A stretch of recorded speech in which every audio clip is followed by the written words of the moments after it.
Greetings, fellow Gorehounds, and welcome back to a Blood Splattered vlog. I'm the Horror Guru. And I'm Count Jackula. And today we're going to talk about Deathstalker, a fantasy film from Canada, written and directed by Stephen Kostanski, who you may know from Psycho Goreman and Frankie Frico fame. But you may also know the name Deathstalker, as Deathstalker was a Conan-sploitation film of the 1980s. One with like 3 or 4 sequels, in fact. Yeah, there are like, I believe, 4 Deathstalker movies. 4 Deathstalker movies. 3 of which I believe made it onto MST3K. There you go, there you go. This movie is a complete reboot of those movies, but to be clear, the only thing it really takes from the original movie is number 1, the name Deathstalker, number 2, the idea of a buffed out dude running around with some companions fighting monsters and bad guys, and number 3, the theme song specifically from the second Deathstalker movie. Yes. Which they remake with the help of Slash from Guns N' Roses? That's pretty fucking cool. So this movie is a very tongue-in-cheek fantasy adventure movie with a ton of gore and practical effects. So while it may not be a horror movie per se, it's filled with a bunch of stuff that horror fans like us fucking love. It is a blood-splattered movie. It is a blood-splattered movie nonetheless. In fact, it shares a lot of DNA with Army of Darkness, of all things. It does. In fact, I'm pretty sure some of the monsters in this are literally called Dreadites. Yes, they're referred to as Dreadites. And the main bad guy of this movie is a sorcerer named Necronemnon. Kind of like Necronomicon. Yeah. Like some of the Deathstalker films, there is like a wizard involved. Mm-hmm. This wizard is a little goblin guy voiced by Patton Oswalt. Yeah, it's like an impish, goblinish wizard played by a little person, but then voiced by Patton Oswalt. And there's definitely a disconnect there, but that's kind of part of the joke of the character, is how much the voice and the body doesn't necessarily match each other. This movie has its tongue firmly in its cheek. You're not supposed to take anything too seriously. In fact, one of the things that makes this movie work so much is that even though Deathstalker, played by Daniel Bernhardt of Bloodsport 2, 3, and 4 fame, even though Deathstalker is a very generic, kind of boring, stoic, manly man hero guy, it really works because he's constantly being taken down a peg by his companions just being kind of goofy. Yeah. So he's a guy who takes himself too seriously around characters that don't take themselves seriously, and the dynamic really works. In particular, his interactions with Patton Oswalt's little impish, like, goblin wizard thing is fucking hilarious. There's also another companion who's kind of the stand-in for the big boobed warrior lady from the first movies. Yeah. But in this movie, she is a thief named Brisbane who is of questionable morality, let's just say. We'll get more. As all the female leads of Deathstalker movies tend to be. We'll get more into that in the spoiler section, because there's some spoilers there, but she's a lot of fun. If you have seen the original Deathstalker movies, you might be wondering, it's got the blood, it's got the violence, does it have the boobs? Unfortunately not. Not really. This movie didn't really go for the sex appeal outside of Daniel Bernhardt's very manly chest. Yes, yeah. You don't really get any chesticles in this movie. But personally, I didn't need that, but I can see why someone might. Yeah, I was about to say, speak for yourself. I was like, I needed that. I didn't get it. Still a great movie, though. It's still a great movie. It's a lot of fun. But if you're like, yeah, chainmail bikinis, yeah, you're not going to get it. You're not going to get that. It's the one thing this movie's missing from the original movies. But because you usually, like, even though Deathstalker wasn't, like, ever the worst offender, you usually got, like, one. Yeah, I get that. I get that. Well, Deathstalker was, like, it was a Roger Corman movie. So, he sold movies with 2 things. Boobs and violence. Yes. Those are the main things. Boobs and violence on the cheap.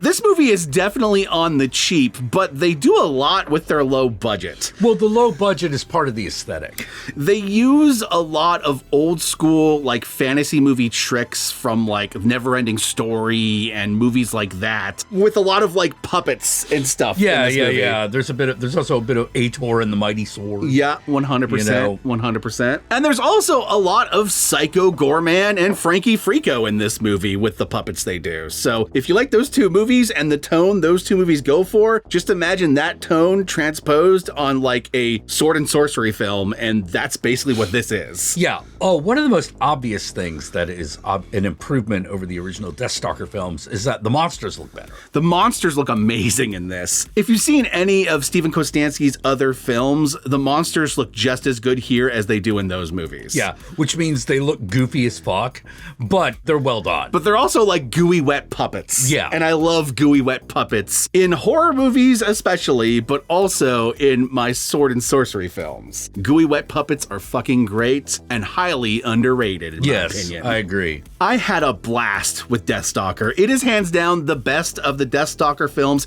Yes, even Deathstalker 2, which was the previous best one. But I think the thing that's kind of funny about it is that both this and Deathstalker 2 are kind of the best because they don't take themselves too seriously. Yeah, exactly. They kind of know that if trying to take themselves too seriously will make them way too much like Conan, whereas kind of sitting in this realm where they're kind of like half a parody and half a tribute to Conan kind of works better. It works better. Gives it an actual identity. Exactly. That's a good way to put it. Again, this movie feels a lot like Army of Darkness in terms of like its vibe, its feel, its tone, and the level of effects it uses throughout. Yeah. Not as good as Army of Darkness. Well, I mean, Army of Darkness is a classic. Hard to, it's a hard goal to hit. Yes. Agreed.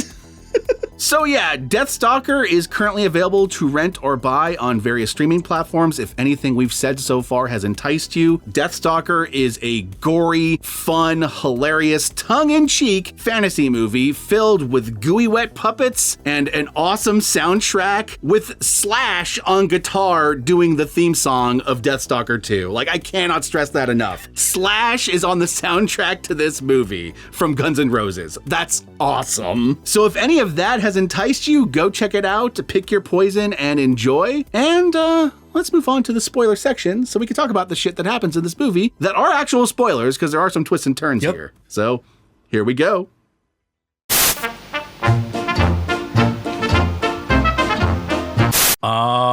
Let's see. Well, the thief lady like betrays them at one point. The thief lady betrays them. For the thief queen. Yeah.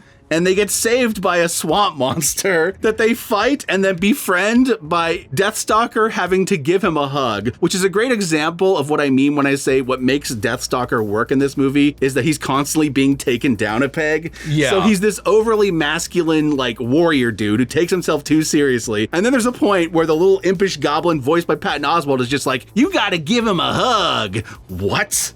Yeah. Are you kidding me? You want me to hug that thing? And it's those moments that make what would have been otherwise a very generic character hilarious to watch. And the fact that they ended up like coming in and helping him at the end is just amazing. Yes. I love the swamp monster bit in this. Those things are amazing. The other thing that is kind of a spoiler for this movie, I guess, is that this entire movie is leading up to a sacrifice to bring about an elder god that apparently back in ancient times, there was a war between a good god and an evil god. You know, a god and a devil, if you will. And the devil-like figure is going to be resurrected. But before he is resurrected, the bad guy wants to destroy this ancient sword, the sword that was made to fight the gods. And if the sword is not destroyed, then, well, the god is going to probably have to face somebody with the sword, and the sword will probably kill the god. The point is, at the end of the movie, Deathstalker ends up getting a fucking four-bladed sword. Yes. It's the ultimate sword, which is basically just four swords put together. Yes. With a fucking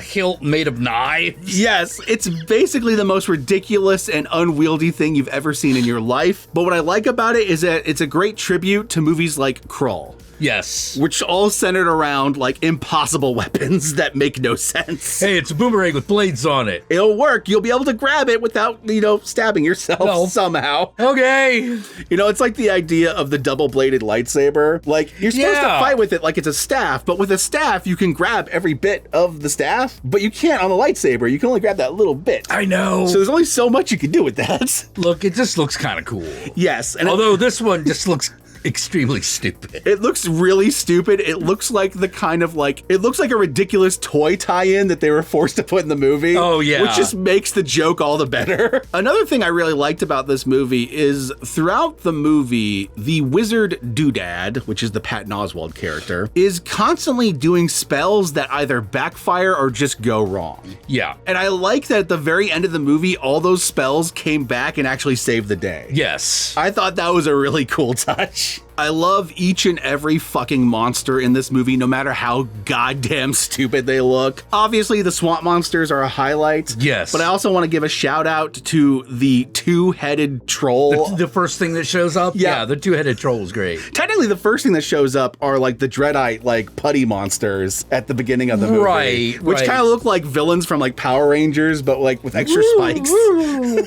Yeah. But then there's the troll that shows up when Deathstalker is first introduced, and I fucking love the troll. The troll is great. Also, shout out to the worm tentacle thing that he fights when he goes to like save Doodad from the treasure chest he's in. That's pretty cool. There are a lot of great monsters in this. This movie delivers in a way that you kind of wanted the other Deathstalker movies to deliver. Yes. But they didn't have the time, the budget, or sometimes even the inclination to deliver on this level. In that way, this is kind of the best Conan-sploitation film ever made. But to be clear, it's still a Conan-sploitation film, so it only gets so good. It's kind of also like so bad it's good at the same time. Oh, it's definitely a so bad it's good movie. You know, this is like to break out an old chestnut, this is a gooder movie. This is a gooder movie. This movie is gooder as shit. It knew what it was doing. Absolutely. Abso-fucking-lutely. And it went to 11 with fucking Slash on the soundtrack. I can't get over that.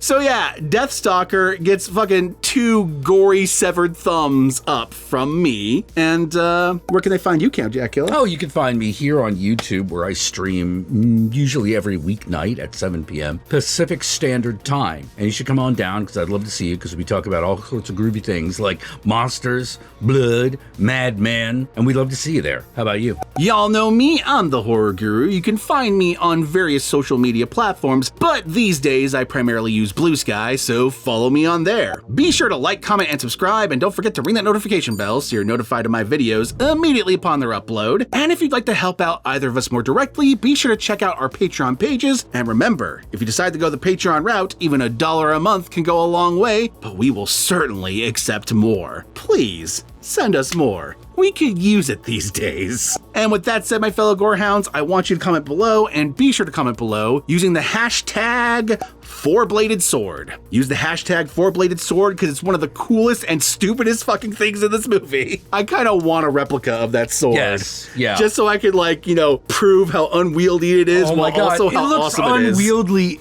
when the guy is wielding it. He's like trying to swing that shit, and I'm like, that dude is buff as shit, and even he looks He's like whoa. oh, what am I doing with What this? is this?